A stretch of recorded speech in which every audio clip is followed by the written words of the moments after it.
Vê mais uma aí? Vamos lá para a próxima, que é um áudio aqui do Luiz. Qual o fone ali? Boa. Parabéns aí pro Petri por levar o André de novo. Eu queria perguntar para ele sobre uma polêmica que eu vi esses dias no Twitter, que era basicamente um estudante de economia polemizando com Elias, com o Silvio Almeida e com outras personalidades, dizendo que não existe base na literatura para a tese do desenvolvimentismo de que políticas industriais seriam efetivas para, de fato, tornar o Brasil um país desenvolvido. Então eu queria perguntar para ele o que ele acha dessa galera que tem essas ideias meio Marcos Lisboa de que Brasil Fazenda tá ótimo, e perguntar se ele fosse presidente do Brasil, que motores e alavancas ele acionaria para desenvolver o país de fato, tornar um país justo, com o máximo nível de desenvolvimento possível, um negócio meio Singapura. E se existe base na literatura para esse tipo de política que ele gostaria de sugerir, não só histórica, mas olhando para o futuro. Boa. Excelente pergunta. Não só tem literatura, como eu inclusive trouxe aqui, Petri, para te presentear. Boa. O último livro que eu organizei junto com o Nelson Barbosa, que agora se tornou diretor do BNDES no governo Lula, foi ministro da Dilma e foi secretário também de política econômica dela, é o Bidenomics nos Trópicos. E a gente fez esse livro, tô te dando, depois vou te escrever a dedicatória, porque a gente estava justamente tentando organizar a literatura que trata dessa pergunta. Qual que é o nome dele, quem fez a pergunta? Luiz. O Luiz. Essa pergunta que o Luiz fez, tentando identificar por que mudou o ponto de vista do mundo sobre política industrial. Por que o FMI, que sempre foi refratário a esse tipo de política, porque sempre foi visto como uma política que enche o bolso de empresário, quando você deveria usar esse dinheiro para fazer política social, Bolsa Família, gastar com educação e saúde, por que o FMI começou a defender? Entendeu? Então, sempre que o FMI começa a defender algo que historicamente ele parou de defender, você para pensar, né? Aí o FMI depois foi lá e publicou um artigo extenso chamado A Política Cujo Nome Não Ousamos Mencionar, que é a política industrial.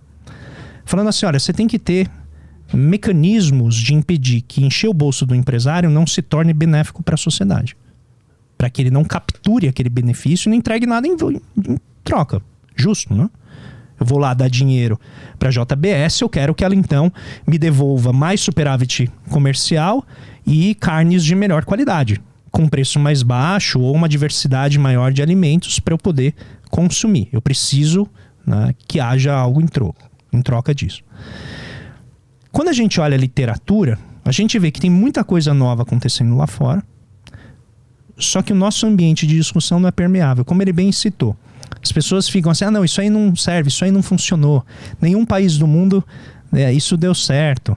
Ou, que é o argumento mais do Marcos Lisboa, que não é tão simples quanto esse. O Marcos Lisboa defende a possibilidade de fazer política industrial, contanto que ela seja bem desenhada.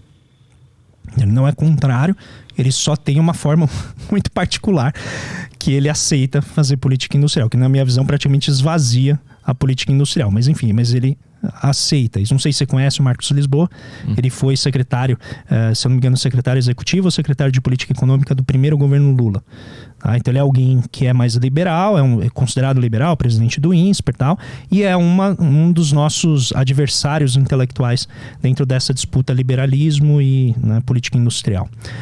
Bem, o que a literatura diz? Então, só para deixar bem claro, o Bidenomics nos Trópicos nasce exatamente porque o Biden assume a postura de acabou a época de deixar o mercado resolver tudo. Está na hora de, por conta da pressão chinesa, a gente engajar o esforço do Estado para criar setores que vão permitir que a gente concorra tecnologicamente com a China. Não dá para deixar o setor privado fazer sozinho, porque ele não vai fazer. Ponto. Isso é o Bidenomics. A gente tem que pegar dinheiro do topo e redistribuir para a base e redistribuir para o esforço tecnológico. A gente tem que trazer o Estado para garantir estabilidade econômica, fazendo compras governamentais das empresas que ele está investindo para desenvolver tecnologia. A Tesla só existe porque o Elon Musk recebeu 5 bilhões de dólares do governo norte-americano. Ele passou 10 anos sem ter lucro. Como é que uma empresa sobrevive 10 anos sem ter lucro? É com dinheiro do Estado. A Toyota foi nutrida pelo governo japonês por mais de 10 anos até ela dar lucro. Porque ele falou, faz sentido ter um ativo como esse. Isso não significa que um país pobre como o nosso possa fazer, né, uma extravagância como essa. Mas a gente tem várias outras possibilidades. Então, o primeiro ponto, a literatura diz o quê? Que sim, todo país que chegou lá fez política industrial. Esse livro que eu citei, Free Markets, do Jacob Sowell, ele vai exatamente mostrar isso. França, Inglaterra, Holanda, você pega Veneza, Florença, depois Estados Unidos, todos eles fizeram política industrial, todos eles desenvolveram a sua indústria para poder se tornar desenvolvidos. Ah, mas a Austrália é um dos países que tem um dos maiores conteúdos de manufatura per capita do mundo. É um país industrial, não é um país que produz commodities e vende. Nova Zelândia também tem altíssimo conteúdo industrial, fez políticas industriais direcionadas. A Singapura, que é o paraíso ANCAP, Singapura você tem, 80% das terras é do Estado. Tenta comprar o carro importado em Singapura, você tem que pagar, se não me engano, $89 mil para poder ter um carro. É uma licença para você poder ter um carro. Não são espaços em que não tem Estado. O caso da Estônia, que gostam de citar, é um país que tem, se eu não me engano, 1 milhão de habitantes, 40% da população mora em Tallinn, que é a capital, herdou grande parte da infraestrutura da União Soviética e tem um exército que é, né, terceirizado para a OTAN. Aí você consegue ser um paraíso ANCAP se você não tem que lidar com nenhum dos bens públicos. Agora, chega na cidade de Tallinn, o transporte é público e grátis. Quando eu digo grátis, você não tem que pagar por ele no momento de usar, ele é financiado coletivamente. Passe livre. Então, note que esse é o meu ponto. O mundo é muito mais complicado. E aí vem e diz assim, não, o Brasil não pode fazer isso que a gente chama de viralatismo. O Conexão Xangai, que a gente criou para justamente fazer a oposição ao Manhattan Connection, era justamente para dizer, está emergindo um polo geopolítico, que é a China, que está fazendo tudo o contrário do que essa literatura que o Luiz citou diz para a gente fazer e diz para a China fazer. A China é o pior aluno que pode existir da literatura que o Luiz está citando, que é oposta a nós. Ela faz tudo o contrário. Ela gasta dinheiro loucamente com um monte de empresa que vai dar errado para financiar inovação tecnológica. Ela faz controle de preço, ela dá um monte de subsídio para a área de alimento, energia. Ela faz as terras são, em grande maioria, tudo terra pública. Então ela faz um monte de coisa que o Ocidente diz para ela não fazer. E está aí, concorrendo em pé de igualdade, gerando temores na grande potência mundial sobre se ela vai conseguir fazer lá. Mas eu não acho que a China seja, evidentemente, parâmetro para o que a gente faz. Então, o que eu faço? Eu vou lá e recorro à literatura ocidental. Então, eu já fui lá no Instituto Brasileiro de Economia, da FGV, onde estão todas essas pessoas que o Luiz citou, talvez não esse estudante que ele mencionou, e apresentei as evidências. Nas melhores revistas internacionais que já mostraram que o período, por exemplo, a Finlândia só se desenvolveu porque fez política industrial, porque a União Soviética foi lá, colocou um bloqueio, né, ocupou o país, ocupou a Finlândia, e a Finlândia vendia madeira, de repente a Nokia. Isso tem a ver com o próprio bloqueio que foi feito com o país, que fez com que ele tivesse que se industrializar para poder lidar com aquela situação. Tem um artigo que mostra isso. Você pode fazer políticas de transferência tecnológica. Tem inúmeros artigos usando os experimentos e as técnicas mais avançadas mostrando que ela funciona. O que não tem, e isso a gente tem que dar o braço a torcer, é a possibilidade de fazer experimento com a história brasileira. Certo? Porque, por exemplo, se eu chegar para você, Petri, e falar assim, e se a gente não tivesse feito o Plano Real? Será que valeu a pena fazer o Plano Real? É difícil responder essa pergunta, não é? Mas era um problema que havia um anseio social imenso, que era a inflação. Não havia, todas as tentativas de estabilização anteriores deram errado. E aí o Plano Real sintetiza todas essas experiências, vê o que deu certo, vê o que deu errado e tenta algo que jamais foi tentado em nenhuma outra economia do planeta, que é um período de sincronização virtual de preços numa moeda que não existe, que ela está dividida e num dia tal ela vira uma nova moeda. Isso nunca tinha sido tentado. Agora imagina se a gente só fosse tentar aquilo que já foi tentado em outros lugares para o nosso povo. Não sei se o Plano Real teria saído. Então o meu ponto é, existe um espaço aqui na política que não é a academia. Eu não posso ir apenas com base naquilo que já foi feito. Eu tenho que aprender com tudo o que aconteceu, mas vai ter, às vezes, ali situações que eu vou ter que inovar, que eu vou ter que ter a capacidade de ir além. Como que a gente minimiza esses problemas? Eu acho que é isso que a literatura nos mostra, é esse o debate que o Bidenomics tenta fazer, que é, se eu tentar fazer algo parecido com o que o Biden fez nos Estados Unidos aqui no Brasil, como que eu faria? Quais são os eixos que eu atacaria? Por exemplo, o SUS. O SUS é uma máquina poderosíssima de produzir tecnologia e conhecimento.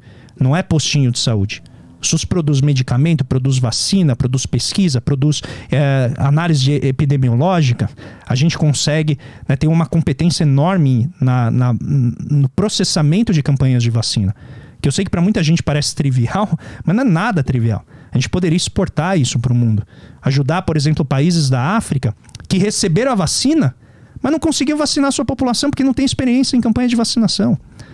A gente tem toda a nossa Amazônia, que tem uma riqueza natural fantástica, que a Europa gasta bilhões todo ano para mandar os seus pesquisadores para conversar com os povos originários para entender como a floresta funciona, e extrair daqui componentes químicos que vão virar medicamentos, que a gente vai pagar milhares de dólares depois por eles. A gente pode fazer isso aqui, temos competência, nossos pesquisadores estão estudando lá fora.